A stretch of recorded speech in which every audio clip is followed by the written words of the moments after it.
You imagine that we live in an age of reason, and the global warming alarm is dressed up as science, but it's not science, it's propaganda. There's no direct evidence which links 20th century global warming to anthropogenic greenhouse gases. We're just being told lies. That's what it comes down to. You can't say that CO2 will drive climate. It certainly never did in the past. If the CO2 increases in the atmosphere as a greenhouse gas, then the temperature will go up. But the ice core record shows exactly the opposite. So the fundamental assumption, the most fundamental assumption of the whole theory of climate change due to humans is shown to be wrong. The whole thing stinks. Man-made global warming is no longer just a theory about climate. It is the defining moral and political cause of our age. Campaigners say the time for debate is over.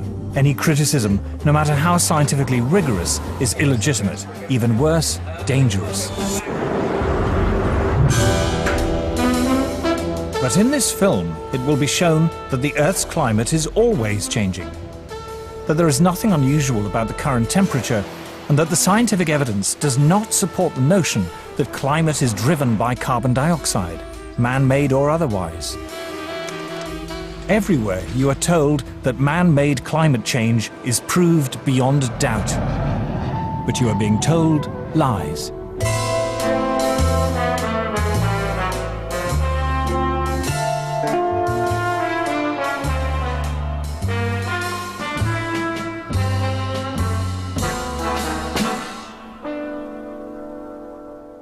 When people say, well, you don't believe in global warming, I say, no, I believe in global warming. I don't believe that human CO2 is causing that warming. A few years ago, if you would ask me, I would tell you it's CO2. Why? Because just like everyone else in the public, I listened to what the media had to say.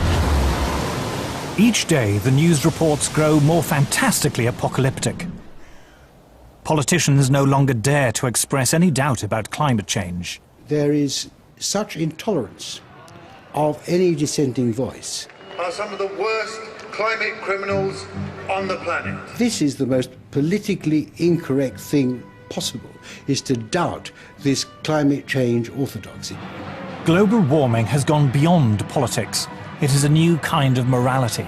Now, the Prime Minister's back from his holidays, unrepentant and unembarrassed about yet another long-haul destination.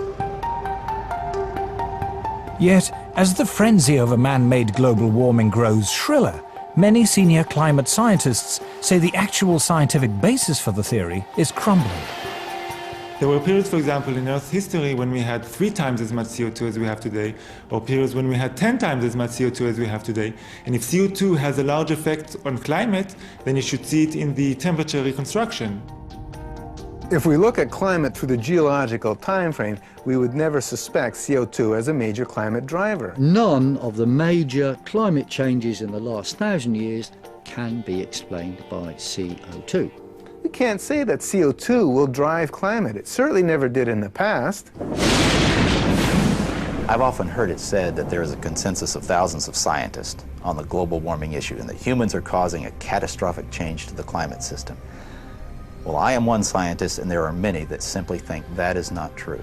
Man-made global warming is no ordinary scientific theory. This morning, the Intergovernmental Panel on Climate Change made up of... It is presented in the media as having the stamp of authority of an impressive international organization. From the IPCC, the United Nations Intergovernmental Panel on Climate Change, or IPCC.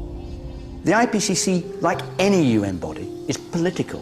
The final conclusions are politically driven. This claim that the IPCC is the world's top 1,500 or 2,500 scientists, you look at the bibliographies of the people and it's simply not true. There are quite a number of non-scientists. And to build the number up to 2,500, they have to start taking reviewers and government people and so on, anyone who ever came close to them. And none of them are asked to agree. Many of them disagree. Those people who are specialists but don't agree with the polemic and resign, and there have been a number that I know of, they are simply put on the author list and become part of this 2,500 of the world's top scientists. People have decided you have to convince other people that since no scientist disagrees, you shouldn't disagree either. But that, whenever you hear that in science, that's pure propaganda. This is the story of how a theory about climate turned into a political ideology.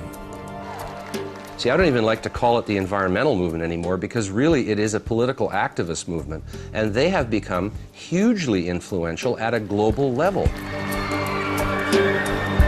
It is the story of the distortion of a whole area of science.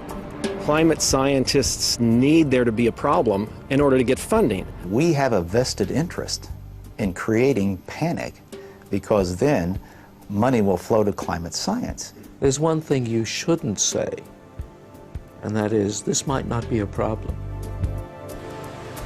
It is the story of how a political campaign turned into a bureaucratic bandwagon. Fact of the matter is that tens of thousands of jobs depend upon global warming right now. It's a big business. It's become a great industry in itself. And if the whole global warming farrago collapsed, there'd be an awful lot of people out of jobs and looking for work. This is a story of censorship and intimidation. I have seen and heard their spitting fury at anybody who might disagree with them, which is not the scientific way. It is a story about Westerners invoking the threat of climatic disaster to hinder vital industrial progress in the developing world. One clear thing that emerges from the whole environmental debate is the point that there's somebody keen to kill the African dream, and the African dream is to develop. The environmental movement has evolved into the strongest force there is for preventing development in the developing countries. The global warming story is a cautionary tale of how a media scare became the defining idea of a generation. The whole global warming business has become like a religion. And people who disagree are called heretics. I'm a heretic. The makers of this program are all heretics.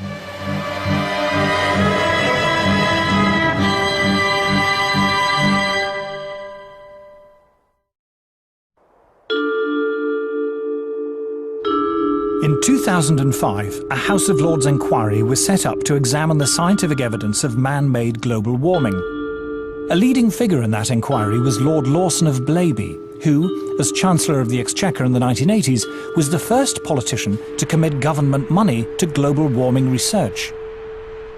We had a very, very thorough inquiry, took evidence from a whole lot of people expert in this area and produced a report.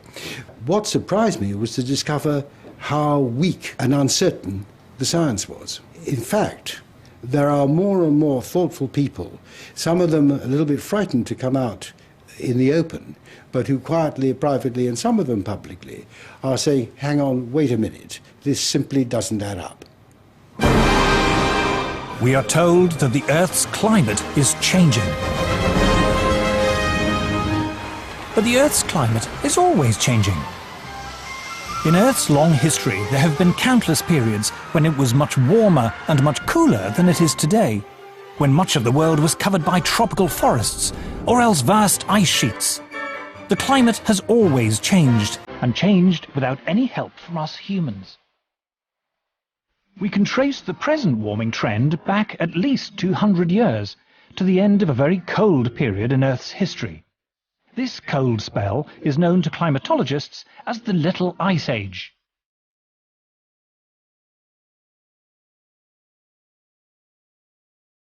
In the 14th century, Europe plunged into the Little Ice Age. And where we would look for evidence of this are the old illustrations and prints and pictures of Old Father Thames. Because during the hardest and toughest winters of that Little Ice Age, the Thames would freeze over. And there were wonderful ice fairs held on the Thames, skating and people actually selling things on the ice.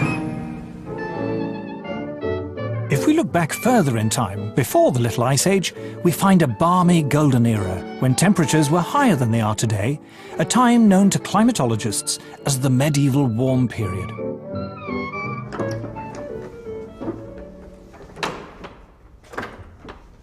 It's important that people know that climate enabled a quite different lifestyle in the medieval period.